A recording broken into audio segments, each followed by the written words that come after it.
गीता माऊली या चॅनेलवर भगवद्गीतेमधील जीवन धर्म समजून घेण्यासाठी उत्सुक असलेल्या आणि अन्य श्रोतेजनांचे मनःपूर्वक स्वागत। या सत्रामध्ये आपण भगवान श्रीकृष्णाने या सृष्टीचा झालेला विस्तार जो समजून सांगितलेला आहे, ज्याला विश्वरूप दर्शन या अध्यायामध्ये सविस्तरपणे वर्णन करून सांगितले आहे, त्या अध्यायाबद्दल आपण विवेचन करणार आहोत।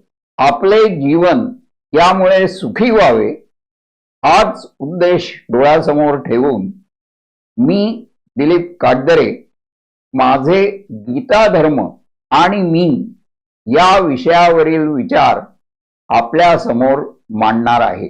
वसुदेव सुतं देवं कंसचाणूरमर्दनं देवकी परमानंदं कृष्णं वंदे जगद्गुरुं। ओम श्री परमात्मने नमः। जगामधील अनाकलनीय शक्तीचे अस्तित्व मान्य केल्यावर इथे दिसणाऱ्या प्रत्येक वस्तूमध्ये तुम्हाला ती शक्ती दिसू लागते असे तुमच्या लक्षात येईल।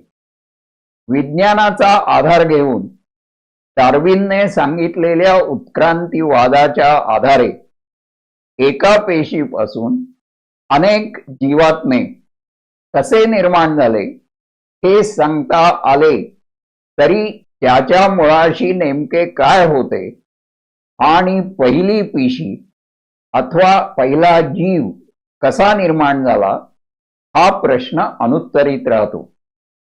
अणूची शक्ती आज जगासमोर आली असली तरी मुळात अणू कसा उत्पन्न झाला हे कोडे अजूनही उलगडलेले नाही हे मान्य करावे लागते। हे कोडे उलगडण्यासाठी केलेल्या वैज्ञानिक प्रयोगाने अद्याप तरी सिद्ध झाले नाही। भोवताली असलेल्या या शक्तीला जाणून घेण्यासाठी ती शक्ती अस्तित्वात आहे हे प्रथम मान्य करावे लागते। ज्ञानेश्वर माऊलीने याचे निरूपण करताना म्हटले आहे की परासृष्टीचे पूर्ण ज्ञान कोणालाही साध्य नाही। यासाठी अर्जुनाने भगवान श्रीकृष्णांना आपल्या विभूतीत मला विस्तारपूर्वक सांगा असा आग्रह केला आहे।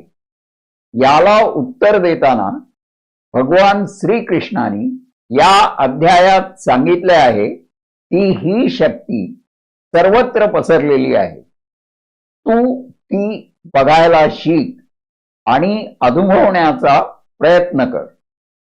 मातृदेवो भव पितृदेवो भव गुरुर्देवो भव असे आपण म्हणतो।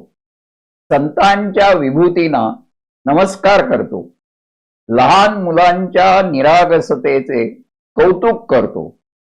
हीच ती अपार शक्ती। देवळात जाऊन देवाच्या मूर्तीला नमस्कार करण्याऐवजी जेव्हा बाबू बोरकरांसारखा कवी लिहून जातो की दिव्यत्वाची जेथ प्रचिती तेथे कर माझे जुळती, हे दिव्यत्व जेथे जेथे जाणवते त्या खऱ्या विभूती। विज्ञान युगात सृष्टीची कोडी शास्त्रीय पद्धतीने विचार केल्यास सुटतील अशी आपली सर्वसामान्य समजूत आहे। त्याला मर्यादा आहेत हे आपल्याला केव्हा जाणवते हे मला काही डॉक्टरांकडून समजले। वैद्यकीय व्यवसाय करणारी विज्ञानाची विद्यार्थी मंडळी त्यांच्या उत्तर आयुष्यात अध्यात्माच्या विचाराने भारावून का जातात हा प्रश्न मला पडतो। माझ्या आयुष्यात आलेली सर्व डॉक्टर मंडळी त्यांचा मी अत्यंत ऋणी आहे।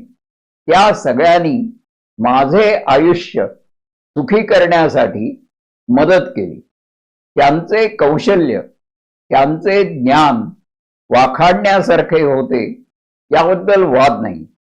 मी त्यांना विभूती मानतो, कारण त्यांच्या हाताला एक दिव्य स्पर्श होता, याचा मला प्रत्यय आला आहे. त्या सर्वांनी मला दिलेला महत्वाचा सल्ला मला आठवतो, तो म्हणजे तुम्ही किती लवकर पूर्वपदावर जाऊन काम करू शकाल हे सर्वस्वी तुमच्या हातात आहे. याचा अर्थ एकच, तो म्हणजे त्या अनाकलनीय शक्तीचे अस्तित्व मान्य करा, तिला शरण जा. तुमच्यामध्ये ती शक्ती आहे. माझ्यावर जेव्हा हृदयाची अवघड शस्त्रक्रिया केली आणि 2 दिवसात मी बरा झालो, त्यावेळी मला या शक्तीची प्रचिती आली. जिथे विपत्ती काळी उजळी, निसर्ग लीला निळी काजळी, कसुनी कायसे काळीज निखळी, एकाची सगळी वसती, मध्यरात्री नभ घुमटा खाली, शांती शिरी तम चवऱ्या ढाळी, व्यक्त बहिष्कृत मी ज्या काळी, एकांती डोळे भरती, तेथे कर माझे जुळती. विभूतीचे वर्णन करताना ओंकाराचे महत्व, वाङ्मयातील एकाक्षरामागील शक्ती भगवान श्रीकृष्णांनी सांगितली आहे, जिचे सामर्थ्य आजचे तंत्रशास्त्रातील वैज्ञानिक देखील मान्य करतात. ही शक्ती विभूती या स्वरूपात कुठे कुठे दिसते याचा उल्लेख या अध्यायात दाखले देत केला आहे. पर्वतांमध्ये हिमालय, वृक्षांमध्ये पिंपळ, शस्त्रांमध्ये वज्र, विद्येत आत्मविद्या, वनपशूत सिंह आणि पक्षीवर्गात गरुड, अशी ती उदाहरणे दिली आहेत.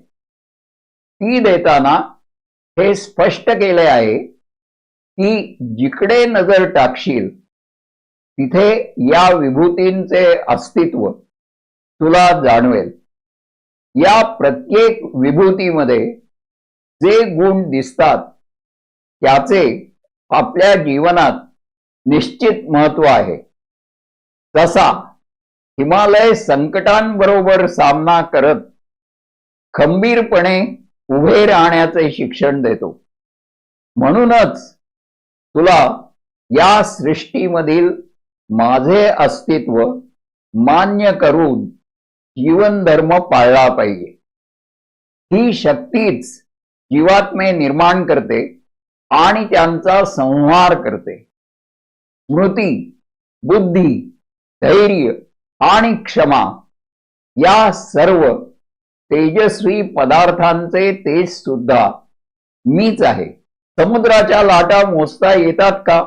इन्फिनिटी या शब्दाचे आकलन आपल्याला होत नाही. अमर्याद एवढे म्हणून आपण थांबतो. हे सांगताना भगवान श्रीकृष्ण असे सांगतात की जग ज्याच्या पुढे नम्र होते तिथे माझे अस्तित्व आहे असे समज. भेदभाव करू नकोस, कारण प्रत्येक वस्तूमध्ये तुला ही शक्ती दिसेल.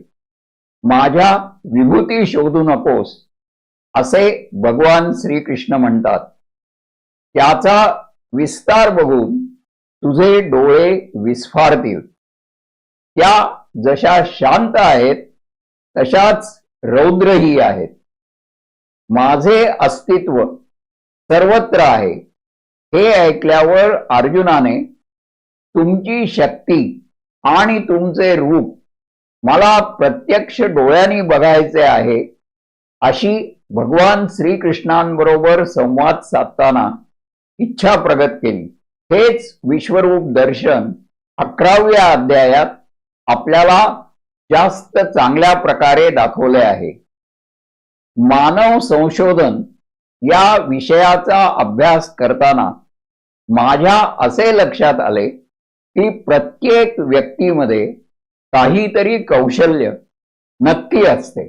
प्रत्यक्षामध्ये जेव्हा एखादी टीम तयार करायची असते त्यावेळी प्रत्येकामध्ये जे हे कौशल्य दडलेले आहे ते शोधून त्या व्यक्तीला ते काम दिले तर टीम म्हणून, त्या टीमचा नेता म्हणून तुम्ही तुमचे उद्दिष्ट सहज साध्य करू शकता.